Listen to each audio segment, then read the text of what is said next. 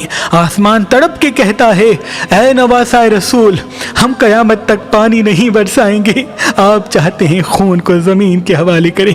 زمین رو کے کہتی ہے اے نواسہ رسول، ہم قیامت تک اناج نہیں اگلیں گے، آپ نے بچے کے خون کو اپنے چہرے پہ مل لیا۔ اور خیام میں آ کے بی بی رباب کو عسکر دیتے ہیں اور کہتے ہیں تمہارے عسکر کی قربانی قبول ہو گئی۔ بس پھر پھٹے پرانے کپڑے پہن کے اپنے بیٹے سجاد کے خیمے میں آتے ہیں جو اس وقت بستر بیماری پہ ہوتا ہے۔ آپ فرماتے ہیں اے سجاد، اپنے باپ کا آخری سلام قبول کر۔ امام سجاد چاہتے ہیں کہ مجھے بھی اجازت ملے میدان میں جانے کی۔ امام حسین فرماتے ہیں سجاد، تمہارا امتحان اتنا آسان نہیں بیٹا، ہمیں شہید ہو لینے دو، اس کے بعد تمہیں بیٹیوں اور بہنوں کے ساتھ قیدی ہونا ہے اور کوفہ و شام کے بازاروں میں پتھر کھانے ہیں۔ پھر تمام بیویوں سے الوداع کہہ کے میدان میں آتے ہیں۔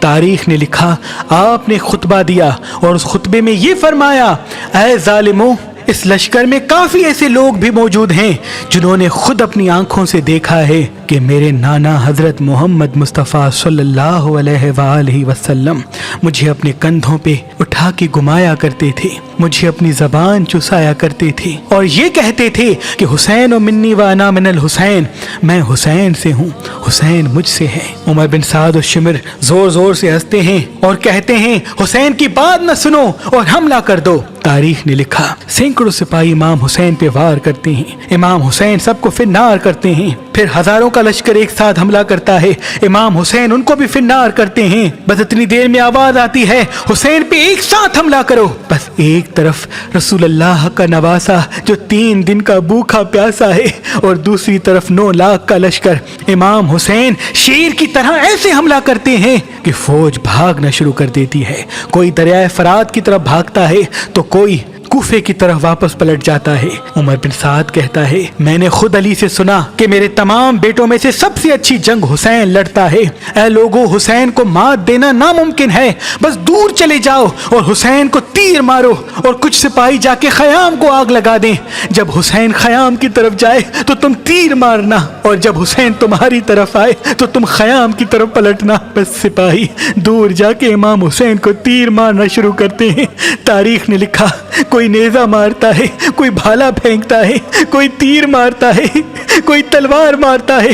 جس کے پاس مارنے کے لیے کچھ نہیں ہوتا وہ کربلا کی گرم زمین سے پتھر اٹھا کے امام حسین کو مارتا ہے اور وہاں خیام کو آگ لگنے کی صورت میں بیبیوں کی آوازیں بلند ہوتی ہیں۔ امام حسین کبھی خیام کی طرف جاتے ہیں، کبھی میدان کی طرف آتے ہیں، بس آواز غیب آنے لگتی ہے اے حسین تیرا اللہ تجھ سے راضی ہو گیا۔ امام حسین اپنی تلوار کو روک لیتے ہیں اور فوج یزید میں سے کوئی ظالم امام حسین کی پشت پہ وار کرتا ہے۔ آپ گھوڑے کی زین سے زمین پہ آتے ہیں اور سجدہ شکر میں چلے جاتے ہیں، مسلسل اللہ کی دربار میں عرض کرتے ہیں اے اللہ تیرا شکر ہے کہ تو نے محمد کے اس نواسے کو اس عظیم امتحان کے لیے چنا۔ بس وہاں خیام جلتے رہے اور یہاں آپ اللہ کا شکر کرتے رہے۔ اتنی دیر میں ظالم آگے بڑھتے ہیں اور امام حسین کا سر کاٹنا چاہتے ہیں۔ تاریخ نے لکھا جو بھی امام حسین کے قریب آئے، امام حسین کی آنکھوں میں ان کو رسول اللہ کا چہرہ نظر آئے، وہ دور چلا جائے۔ شمر کہتا ہے یہ کام مجھ سے ہی ہونا ہے، بس وہ نواسہ رسول کا سر کاٹ کے نوکے نیزہ پہ بلند کرتا ہے اور امام حسین کے جسم مبارک پہ گھوڑوں کو دوڑایا جاتا ہے، آپ کی لاش کو پامال کر دیا جاتا ہے، آپ کے خیام کو لوٹا جاتا ہے، آپ کی مستورات کو بے چادر کر کے قیدی بنایا جاتا ہے۔ لیکن آپ کا سر مبارک کٹنے کے بعد بھی نوکے نیزہ پہ بلند ہو کر تمام انسانوں کے نزدیک یہ پیغام دیتا ہے کہ لا الہ الا اللہ محمد الرسول اللہ، اللہ کے سوا کوئی عبادت کے لائق نہیں اور میرے نانا حضرت محمد مصطفیٰ صلی اللہ علیہ وآلہ وسلم اللہ کے رسول ہیں۔